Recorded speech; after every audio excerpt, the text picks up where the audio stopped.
Okay, hello everyone. So next video अपन start कर रहे हैं और इस वीडियो में अपन डिस्कस करेंगे अबाउट द प्रोटीन्स।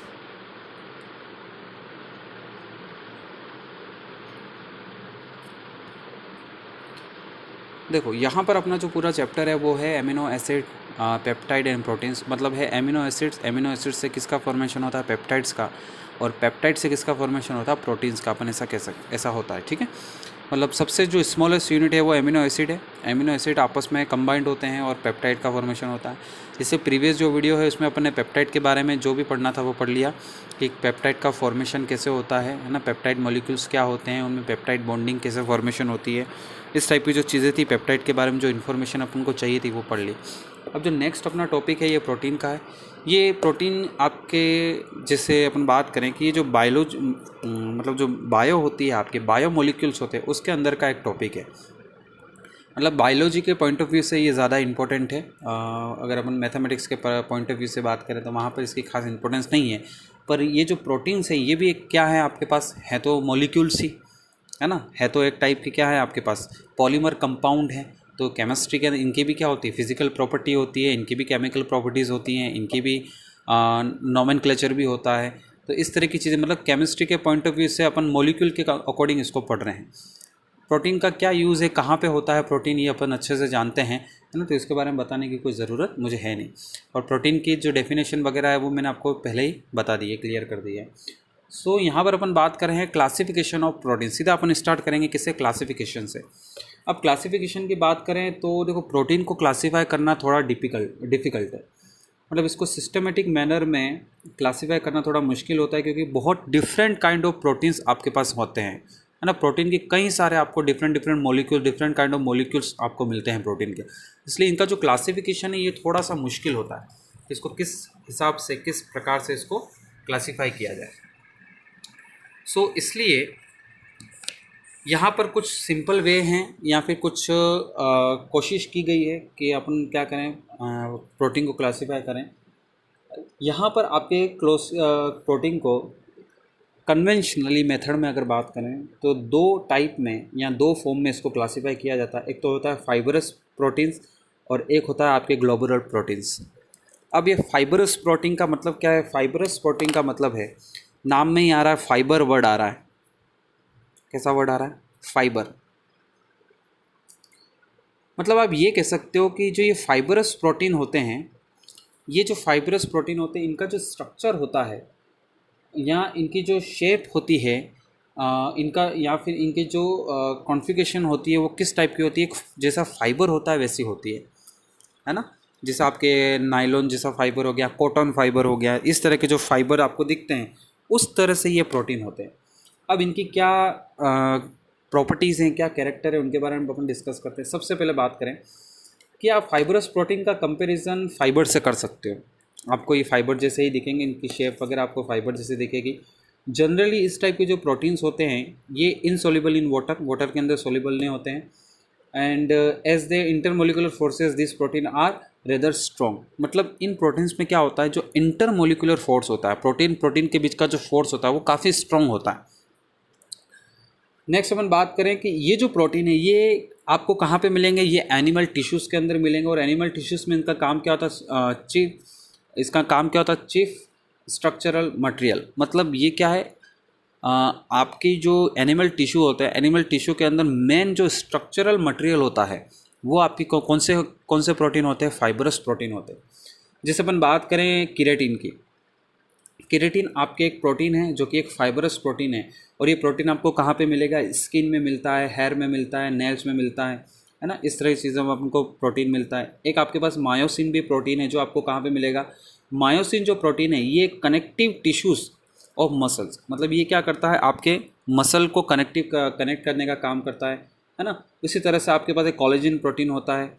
उसके अलावा बहुत सारे और भी आपके पास फाइबरस प्रोटीन होते थे। मैंने कौन कौन से एग्जांपल लिखे थे, मैं एग्जांपल यहाँ पर लिख देता हूँ। जैसे फाइबरस प्रोटीन के एग्जांपल में एक है आपके पास केराटिन, ये एक फाइबरस प्रोटीन है। एक आपके पास है मायोसिन। अभी मैं इसके यूजेस के बारे में ज़्यादा डिस्कस नहीं करूँगा, ये कहाँ पर मिलेगा, कैसे मिलेगा, क्योंकि अभी अपन बायोलॉजी तो पढ़ नहीं रहे हैं, अभी अपन केमिस्ट्री पढ़ रहे हैं और केमिस्ट्री के अंदर प्रोटीन टॉपिक आया है। तो अपना सिर्फ समझना है अपन को कि भाई प्रोटीन का क्लासिफिकेशन क्या किस टाइप में, मतलब ये केराटिन कहाँ पे होता है, मैंने जनरल सा थोड़ा सा इंट्रोडक्शन दे दिया, वो डिटेल में नहीं जाएंगे कि भाई केराटिन कहाँ पे होता है, कैसे काम करता है, किस तरह का मतलब इसका वर्किंग क्या है इसकी, ये सारा आपके बायोलॉजी का मेथड है, बायोलॉजी का टॉपिक है। यहाँ पर सिर्फ अपन किसकी बात करेंगे कि आपके पास इस तरह से क्या होता है, प्रोटीन होते हैं। इनको क्या बोलते हैं, फाइबरस प्रोटीन। तो ये हो गया आपके फाइबरस। तो फाइबरस प्रोटीन में केमिस्ट्री के पॉइंट ऑफ व्यू से क्या ध्यान रखना है, सबसे पहले अपन यूँ कह सकते हैं कि इनको अगर आप कंपेयर कर सकते हो किसकी तरह कि ये फाइबर्स से इनका कंपैरिजन कर सकते हो। इनका जो स्ट्रक्चर होता है वो कैसा होता है, फाइबर जैसा होता है। नेक्स्ट एक इम्पॉर्टेंट पॉइंट आपको ध्यान रखना है कि इस तरह के जो प्रोटीन्स होते हैं they are generally insoluble in water. They are generally insoluble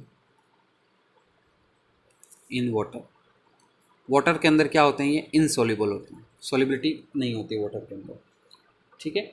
and एक पॉइंट और ध्यान रखेंगे कि intermolecular force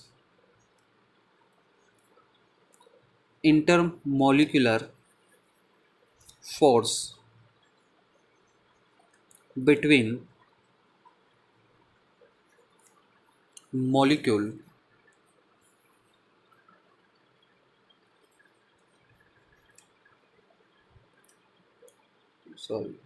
molecule is strong। Intermolecular force क्या होता है, काफ़ी स्ट्रॉन्ग होता है। तो ये हो गया आपके कौन सा, फाइबरस प्रोटीन। नेक्स्ट आपके पास जो प्रोटीन है या जो नेक्स्ट क्लासिफिकेशन है, ये आपके पास प्रोटीन होता है ग्लोबुलर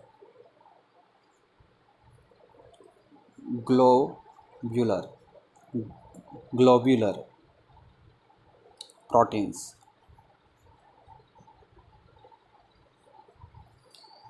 ग्लोबुलर का सिंपल सा आप हिंदी में मतलब समझ सकते हैं गोलाकार। मतलब ये कैसी शेप के होते हैं, फाइबर जैसी शेप के होते हैं, मतलब यूँ कह सकते हैं लंबे, है ना, जैसे फाइबर होता है लंबा होता है। और ये कैसी शेप का मिलेगा आपको, ग्लोबुलर शेप के, मतलब लगभग गोलाकार शेप के, है ना, स्पीयर शेप के आपको क्या मिलेंगे, इस तरह के प्रोटीन मिलेंगे। इनमें अपन क्या क्या ध्यान रखें, तो सबसे पहला point, generally this kind of proteins are soluble in water. Generally this kind of proteins are soluble in water.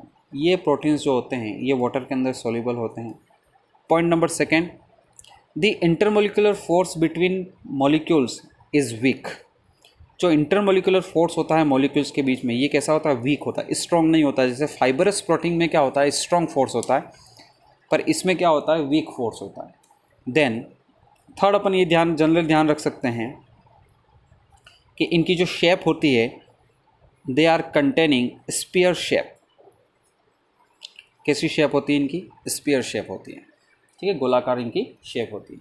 तो ये आपकी क्या हो गया, फाइबरस ग्लोबुलर प्रोटीन का इंट्रोडक्शन हो गया, या इस तरह क्लासीफाई कर लिया। अब एग्जाम्पल की बात करें तो एग्जाम्पल में यहाँ पर जो फाइबरस प्रोटीन के लिए मैंने आपको क्या बताया कि ये जो प्रोटीन होते हैं ये स्ट्रक्चरल मटेरियल है। मतलब अपनी जो कोई भी एनिमल हो गया, एनिमल के अंदर जो स्ट्रक्चर बिल्डअप होता है एनिमल का, वो स्ट्रक्चर बिल्डअप करने में कौन हेल्प करेगा, फाइबरस प्रोटीन हेल्प करेंगे। और ग्लोबुलर प्रोटीन का क्या यूज़ होता है या ग्लोबुलर प्रोटीन की क्या वर्किंग होती है, क्या इंपॉर्टेंस होती है, तो ये आपके जो टिश्यूज़ होते हैं या जो आपके एनिमल की बॉडी होती है या जो उसका पूरा बायोलॉजिकल सिस्टम होता है, ये इसको मेंटेन और रेगुलेट करने का काम करता है।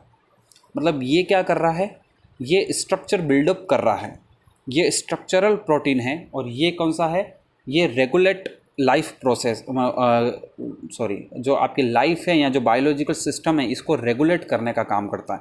जैसे अपन इसके अंदर बात करें ग्लोबुलर प्रोटीन्स में कौन आते हैं, जैसे आपके हार्मोन्स, जैसे आपके क्या हो गए, हॉर्मोन्स, सॉरी मेरे प्रोनाउंसिएशन थोड़ा सा गलत बोल गया मैं, हॉर्मोन्स। आपके जो हॉर्मोन्स होते हैं ये कौन से प्रोटीन है, ये ग्लोबुलर प्रोटीन्स है। ये आपके क्या करते हैं, रेगुलेट करने का, लाइफ प्रोसेस को रेगुलेट करने का या उसको कंटिन्यू रखने का, उसको मेंटेन करने का काम करते हैं इस टाइप के प्रोटीन।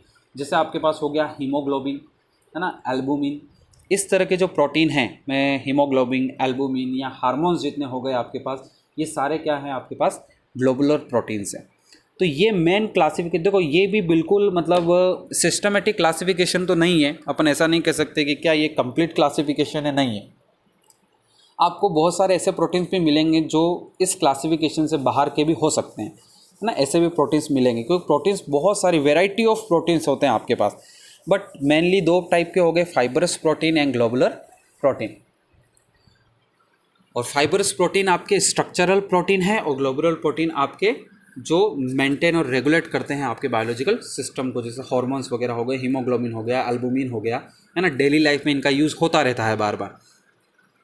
तो आई थिंक आपको ये बात समझ में आ गई होगी। अब अपन बात करते हैं, ये तो एक क्लासिफिकेशन ही, ये आपके कन्वेंशनल क्लासिफिकेशन है, काफ़ी पुराना क्लासिफिकेशन है प्रोटीन का। उसके बाद अपन बात करें, एक क्लासिफिकेशन होता है based on composition, classification of protein based on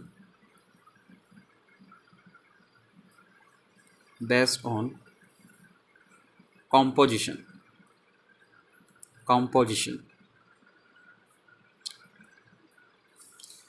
composition के बेस्ड पे भी क्या होता है, आपकी क्लासिफिकेशन होता है। अब ये कौन से क्लासिफिकेशन होते हैं, तो ये आपके टोटल होते हैं 3 टाइप के। एक होता है सिंपल प्रोटीन्स,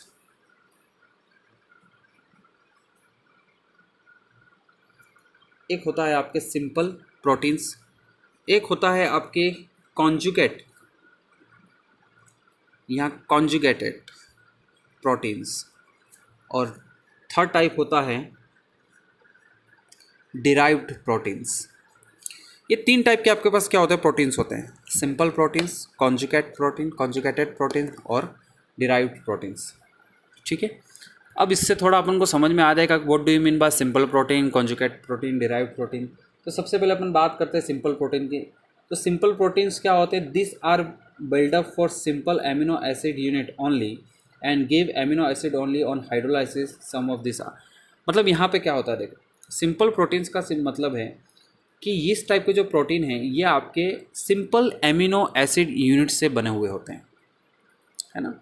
आपने क्या देखा था कि अपने पास क्या होते हैं, एमिनो एसिड होते हैं, एमिनो एसिड पेप्टाइड्स में चेंज होते हैं, और पेप्टाइड्स क्या बनाता है, प्रोटीन फॉर्मेशन करता है। या कुल मिला के ओवरऑल अपन बात करें कि आपका जो एमिनो एसिड होता है ना, ये एमिनो एसिड आपके मोनोमर होता है पेप्टाइड और प्रोटीन दोनों का। मैंने इनिशियली इस वीडियो मतलब जस्ट इस लेक्चर मतलब ये जो चैप्टर था इसको स्टार्ट करने से पहले ही बता दिया था कि amino acids are monomers of protein and peptides. So simple proteins का मतलब क्या होता है, this are build up from simple amino acid unit only. मतलब आपके जो इस टाइप के जो एमिनो एसिड होते हैं वो सिंपल इस टाइप के जो प्रोटीन होते हैं ये सिंपल एमिनो एसिड से बने हुए होते हैं। ठीक है, और अगर आप इनका हाइड्रोलाइसिस करोगे तो हाइड्रोलाइसिस करने के बाद आपको वापस क्या मिल जाएगा, आपके एमिनो एसिड की यूनिट मिल जाएगी। ठीक, हाइड्रोलाइसिस मतलब समझते हो आप, डाइल्यूटेड HCl के प्रेजेंस में अपन इजीली हाइड्रोलाइसिस कर सकते हैं। नेक्स्ट अपन बात करें कॉन्जुगेटेड प्रोटीन्स की। कॉन्जुगेटेड प्रोटीन्स में क्या होता है, the peptide part they also contain. इस टाइप के जो प्रोटीन्स होते हैं इसमें आपके पास पेप्टाइड का पार्ट भी होता है, मतलब इसमें आपको पेप्टाइड बॉन्ड्स मिलेंगे, इसमें आपको पेप्टाइड चेन मिलेगी। And non peptide portion called the prostatic group, this may be further सब डिवाइडेड इनटू फॉलोइंग ग्रुप्स। मतलब इसका मतलब ये है कि आपके जो कॉन्जुगेट प्रोटीन होता है इसमें आपको पेप्टाइड का पार्ट मिलेगा और नॉन पेप्टाइड पार्ट मिलेगा। मैं इसकी बात डिटेल में बाद में करूँगा, अभी मैं सिर्फ इंट्रोडक्शन के लिए दे रहा हूँ। और नेक्स्ट है आपकी क्या, डिराइव्ड प्रोटीन्स। ये क्या होते हैं, they represent various stage of hydrolytic cleavage of simple और कॉन्जुगेटेड प्रोटीन्स।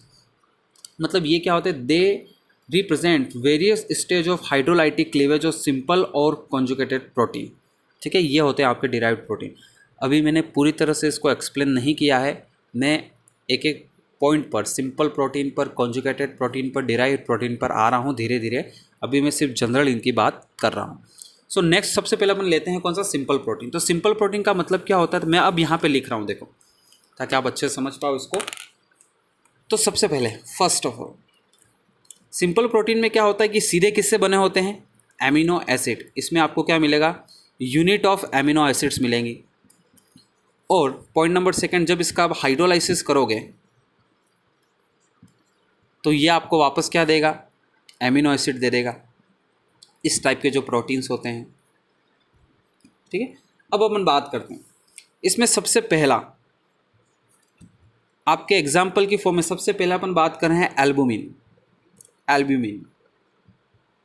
एल्ब्यूमिन्स देखो, अब एल्ब्यूमिन्स मतलब क्या है, तो सबसे पहला पॉइंट ये इस प्रोटीन में क्या होता है उसकी बात करते हैं। सबसे पहला, दिस काइंड ऑफ प्रोटीन या this proteins are soluble in water. ये क्या होते हैं, सोल्यूबल इन वाटर। वाटर के अंदर क्या होते हैं, बहुत ही इजीली सोल्यूबल हो जाते हैं।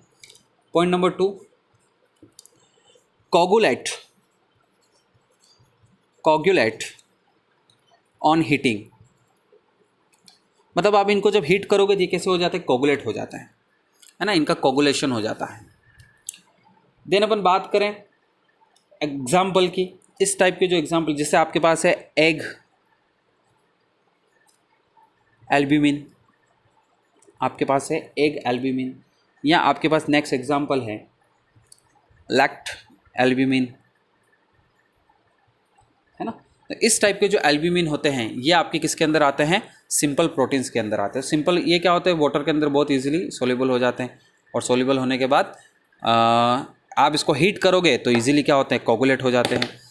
और यहाँ पर जैसे एग का एल्ब्यूमिन हो गया या लैक्ट एल्ब्यूमिन, इस टाइप के जो प्रोटीन हैं ये आपके एल्ब्यूमिन्स के एग्जाम्पल्स होते हैं। नेक्स्ट आपके पास है एग्जाम्पल